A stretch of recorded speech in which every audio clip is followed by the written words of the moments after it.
That shooting was back on November 30th, and you can see almost 2 weeks later, there's plywood still covering the window here at the Sonic where the shooting happened. Now, at that time, it was a 15-year-old who was shot, and it was one of his classmates that says she jumped into action to help him. I heard shooting, and everybody was running back to the school. Terror. That's what Ciasia Hamilton says she and her classmates were feeling back on November 30th, just after dismissal. She says that's when she saw the person shot was her friend and classmate. I take him to the bench in front of the school, and I set him down. I was telling everybody, call 911, call 911. The teen says although she has no medical background or experience, her instincts instantly kicked in. When I saw the wound on his leg, I took my ROTC belt off and I tied it around his leg, made sure he stayed stable. Everybody was calling 911, they called his parents, and so far he was good. Yeah. Kept him up a while. As she was working to save her classmate's life, creating a tourniquet with her belt, her mother, Rashandra Lynn, says she was in a panic after her daughter's friend called her that afternoon. She was like, "Is this Ciasia's mom?" And I was like, "Yeah." And she was like, "There was a shooting." And I was like, "Wait a minute, where's my daughter? Is she okay? Why are you calling me? Why is my daughter not calling me?"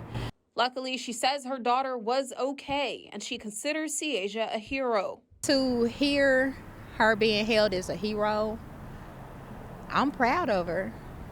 But for the 15-year-old, she says all she did was help, but it's earned her a new nickname with her classmates. They was proud of me. Some of them called me the Kirby hero. Hamilton says her ROTC sergeant is sending a letter to Washington to commend her even more on her bravery on that day. Reporting in Hickory Hill, Kayla Solomon, Fox 13 News. Save the world!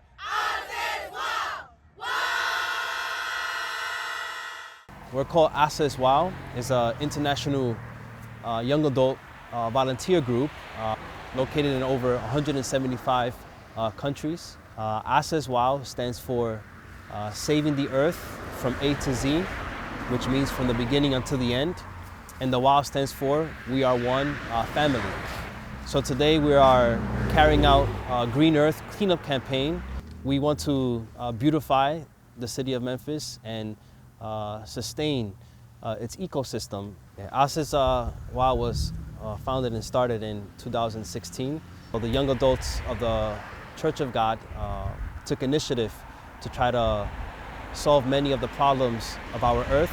Through this cleanup campaign today, we want to help beautify the city of Memphis. So to us, the city of Memphis is a beautiful city and it is a great place, so we want to maintain or sustain the ecosystem of the city of Memphis. The passion of the young adults, their energy, they want to put efforts into making the earth a better place. Even starting with a small thing like doing the cleanups. So starting with small things, then we believe that greater things can be accomplished. So this is one of the teachings that God has given us. By practicing this teaching, we want to make Memphis such a beautiful place. We wanted to do what Vanity would do because she would give to everybody. Crawford says Macklin was known in the church community as a generous woman. Last Easter, she says Macklin covered the cost for the food at the church's Easter fair, enough to feed 500 people. And that's just the heart that she had behind everything. After watching the congregation and Macklin's family come together to care for her two young sons, Crawford decided to hold a toy drive to help out children who've been through similar tragedies but don't have that kind of support system.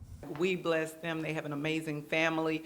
But what we realize is that there are children who don't really have that and aren't as fortunate. And just days after the drive started, the wreck already has enough toys to fill up the entryway to the church. How does it feel seeing that outpouring of support in honor of your daughter?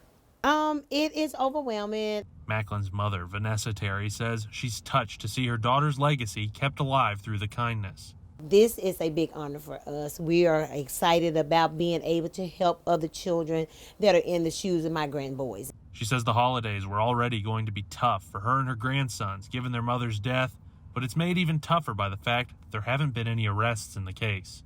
Someone took her away from us. they shot her in the car with her boys. And the closure is not going to bring her back, but it will give us some kind of satisfaction to get this coward off the street. And once I heard the news, I immediately torn apart. Memphis police say a 15-year-old brought a gun to Freedom Prep Charter School in Whitehaven. It accidentally went off, hitting Gino Brownlee's brother-in-law in the leg. I just don't like the situation at all. It's not a good thing for a gun to be in the school for no one. Brownlee, also known as 901 NASCAR, is an author and motivational speaker for young children. Growing up in Fraser, Brownlee says he understands the impact of not having a parental figure at home. As a city as a whole, we can do better with our youth because we've had over 30 homicides with the youth this year. That's a lot. Brownlee has visited more than 130 schools across Memphis and beyond, being a positive role model to students, influencing them to work hard and follow their dreams. He says he will do his part to make sure his family member and other students do not end up in a similar situation again. Improving child literacy, showing those students how to write a book. Us attending maybe a Grizzlies game, or us doing something fun. Like, I'm willing to give my time to these youth to let them know that we do have support. You can't just break into someone's car and take it. But that's what Amita D'Souza says happened to her Hyundai Sonata Saturday night at Edison Park Apartments near the medical district. We realized basically because when we came down to take the car, it wasn't there. And we called 911 and filed a report. Only to find herself filing another police report the very next morning. The thieves struck again. On Sunday morning, we came out and this one wasn't there. Drivers finding shattered glass where their cars once sat is at an all-time high. According to the Memphis Data Hub, more than 7,500 cars have been stolen this year alone. It's so inconvenient for us. I mean, of course, in addition to all the financial loss, it's a mess. You're just making a mess of someone else's life. Kia and Hyundai drivers easy targets to thieves because police say the cars are easiest to steal. I'm a resident with UT and I'm just going about my work. It's very upsetting. Neither car has been found, forcing D'Souza to walk to and from work. I mean, it's just mean and cruel and pretty heartless, I would say.